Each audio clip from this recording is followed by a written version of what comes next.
Hello musici, today let's answer a very interesting question about solmization by Marcel from Spain. Hello. So, we have this question about one topic, a specific topic element in the solmization level. So, the first path, the first level of the Baroque and Renaissance path in common. Now, the question is, hello Ricardus, I have this situation where there's just a note above ala in basso clef with bemolles. It is permissible to treat this like a fa super la in order to avoid doing a very short mutation, even though it is not a fa super la, or it is necessary to do the mutation to the soft hexachord, in this case G ascending, and then mutate back to the natural A in ascending. So we have the two possibilities. This is the first possibility. The bass, just to make clear the environment, we have the bass clef this way, so this is a F fa ut clef because F is fa in the natural hexachord, F is ut in the soft hexachord. So we have the bemolles, that's why. Now, with the bass clef mi re, the question is, should we do la fa la sol fa mi or re mi fa la sol fa mi? Now at the end both solutions are perfect. They both work, considering that we are not overpassing anymore we're not overpassing that part, we're not going up. We can use the fa super la, because what is wrong is the premise in your question. It's a fa super la at the end. We have, if you remember the lessons you studied about the fa super la, I put this example by Banchieri.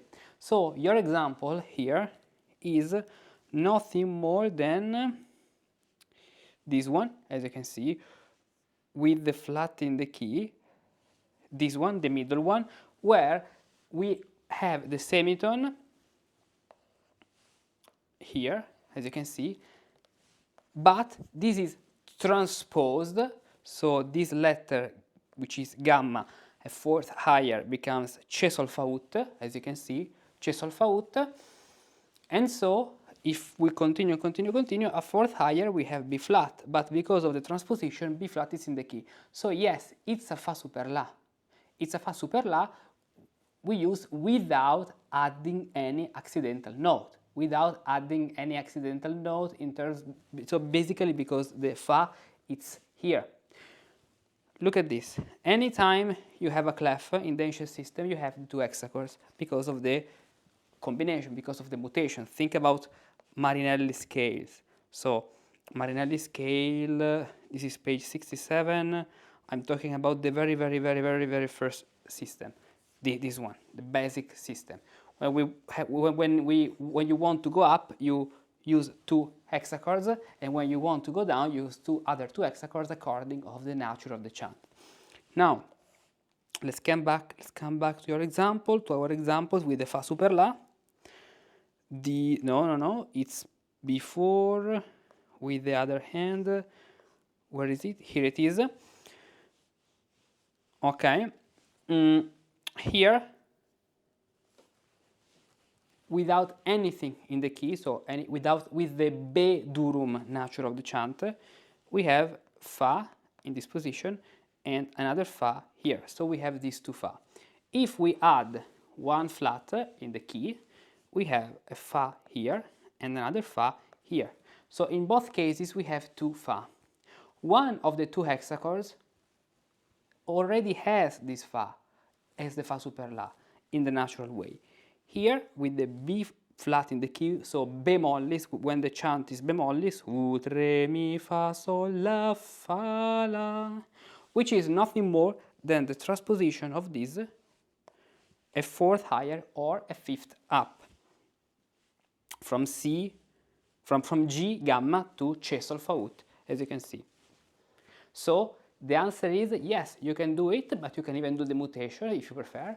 You know, it doesn't worth to do the mutation if after the fa super la you have to come back to the previous hexachords, but in general, both version, both solutions work exactly for this reason, because we have one hexachord, which, so where the Fa Super La, it's already there, U, Tre, Mi, Fa, Sol, La, Fa, La, and another hexachord where we have to add the flat to make Mi into Fa, as you can see. Here, let's do another practical example. This is the other hexachord with the flat in the key, where we have to add the flat. To make this E sound Fa, we have to add the flat. U, Tre, Mi, Fa, Sol, La, Fa, La. Otherwise would be U, Tre, Mi, Fa, Sol, Re, Mi, Fa, as you can see if we go up. But we stay in that hexachord, we start on Che, Sol, Fa, Ut, natural hexachord, so it does not require any B flat, B Fa, bemolles, because it's already in the key. So it's like a transposition of the hexachord starting on G ut, but a fourth higher. That's it. So for all the other people, how to learn these things? Solmization, the solmization level is the first level of both the Renaissance and the Baroque musicus practicus path, where you learn the basic and the very basic things and elements and theory of the practice of Renaissance and Baroque music. Solmization, so here it is. You have an introduction video. You study letters, syllables, and how they work in the Renaissance system, as you can see. Then you study and do a lot of practice with mutation in B durum, with original music, and bemolles, practice in bemolles, so with B Fa. Then advanced practice with other and a lot of exercises. Then complementary clefs and musica ficta, where you start practicing transposition, where you can see where you learn how and when to use chiavette, acute combination, so with treble, clefs, and other combinations. Mutation in musica ficta, and then hexachordal solfeggio with some later solfeggi with advanced keys, so in G major, D major, 3 flats, 4 sharps, and going on this way. You can start here. You can start with some free lessons, so you can see all the contents of the main paths of all the Renaissance and Baroque paths that are now available, and then once you are within, you can choose to continue with the path you prefer. So start now learning Renaissance and Baroque music as if you had lived in the Renaissance. U, Tre, Mi, Fa, Sol, La. Stop! That's where the notes end. C or T does not exist. Or rather, throughout the Renaissance and Baroque eras, musici pratici used a dual naming system, letters and syllables. This is the great scale, with 20 positions or clefs on the left and 7 hexachords of 6 syllables each on the right. Che Sol Fa Ut, for example, means that the corda Che is Sol in the soft hexachord based on F Ut, Fa in the hard hexachord based on G Ut, and Ut in the natural hexachord based on Chi Ut. All of Renaissance music, modality, polyphony, counterpoint revolves around this system. A system so fundamental that it was taught on the hand, the famous Guidonian hand. And it remained so important that even in the Baroque era, in the 18th century, Semper, a German musician, taught even basso continuo and harmony using solmization.